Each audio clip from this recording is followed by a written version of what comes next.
Hola, bienvenidos a este video. En esta ocasión les voy a explicar lo que viene siendo el modelo de referencia OSI, para qué sirve, para qué funciona, por qué existe. Y bien, vamos a comenzar con un poco de esto. Bien, las redes de computadoras,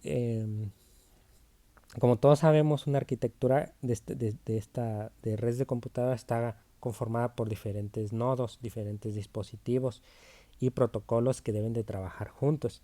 Entonces, lo que hace el modelo de referencia OSI es entender la comunicación que va a surgir o que va a existir entre estos dispositivos, entre un cliente y un cliente destino. Entonces, partiendo de esta premisa, vamos a explicar lo que es el modelo de referencia OSI. Como datos históricos tenemos los siguientes.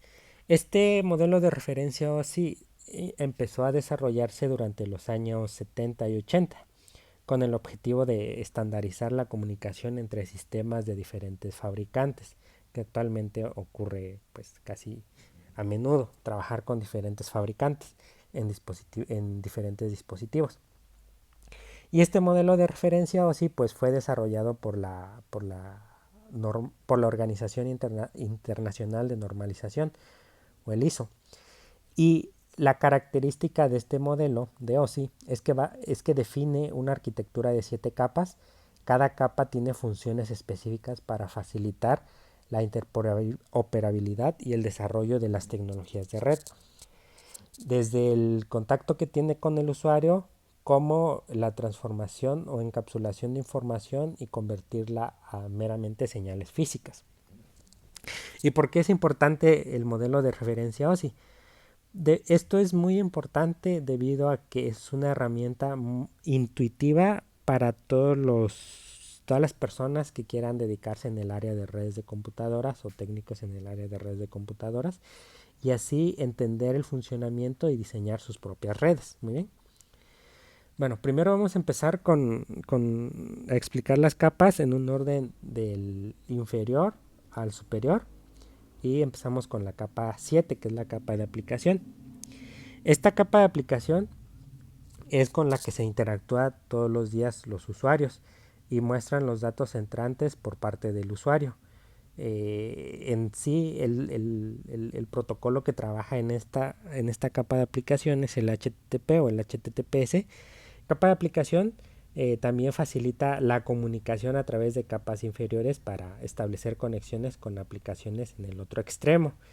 El ejemplo más claro de un protocolo que trabaja en la capa de aplicación es en los navegadores web que trabajan con HTTP o HTTPS.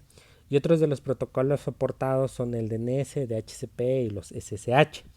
Pero en otro video voy a explicar más sobre los protocolos y los dispositivos que trabajan en cada capa.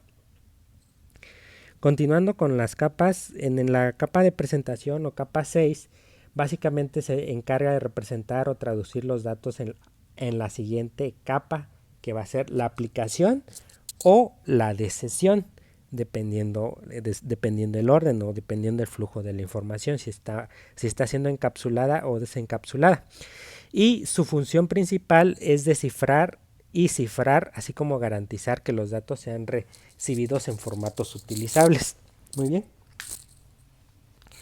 Continuando con la explicación, la siguiente capa es la capa 5 o capa de sesión, que esta capa, como su nombre lo indica, va a configurar, coordinar y terminar sesiones entre un cliente o un servidor para compartirse información.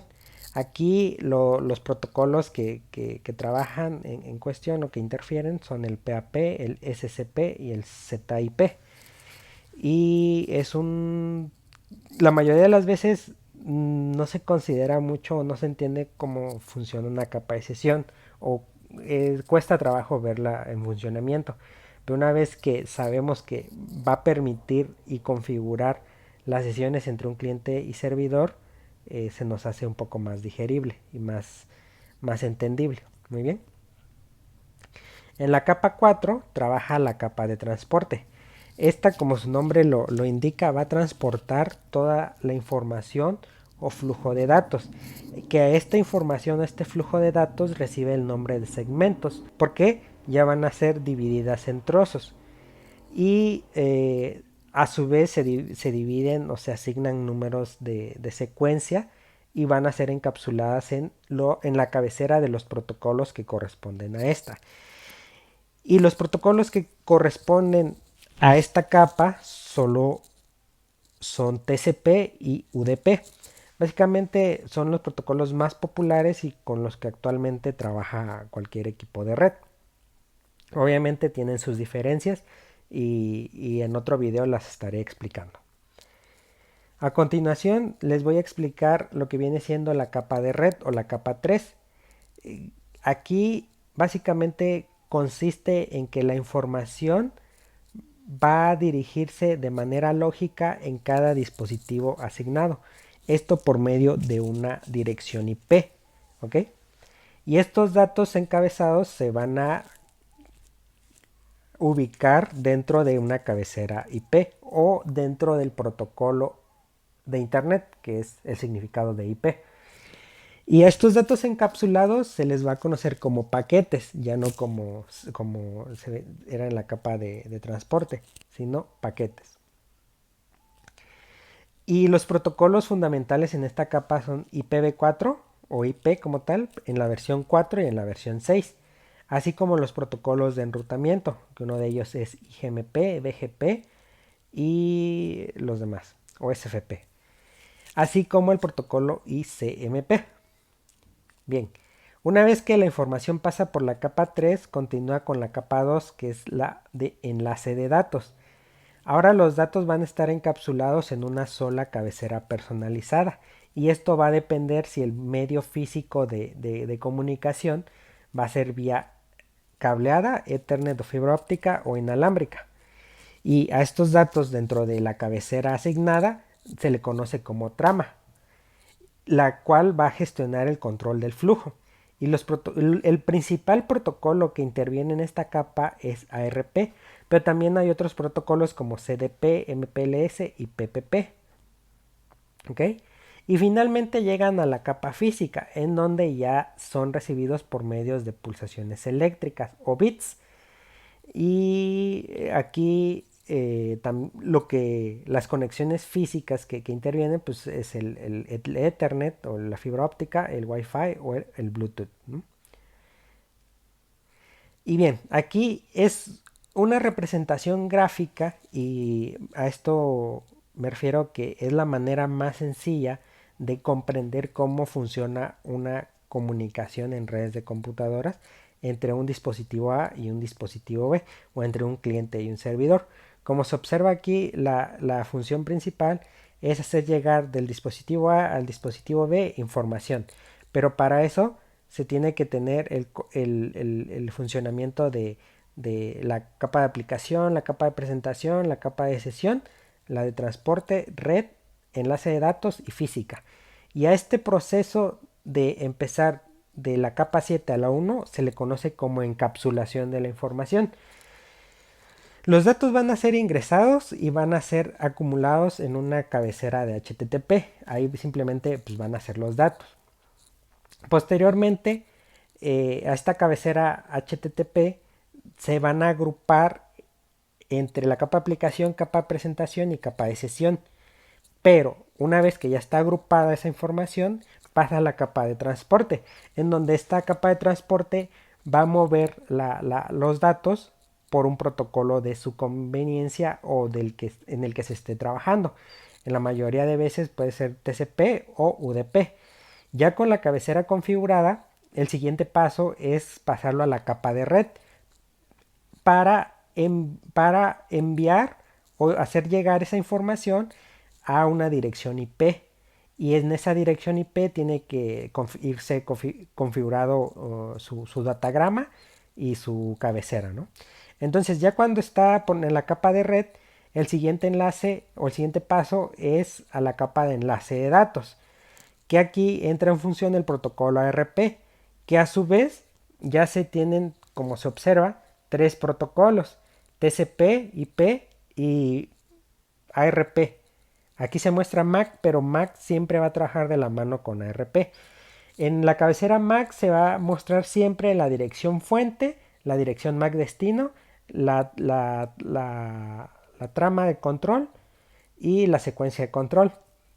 En la cabecera IP siempre se va a mostrar la dirección IP fuente, la dirección IP destino y el orden de secuencia de los datagramas. Porque aquí, como aquí la información va a transportarse en tramas, aquí en datagramas y segmentos, o datagramas o paquetes.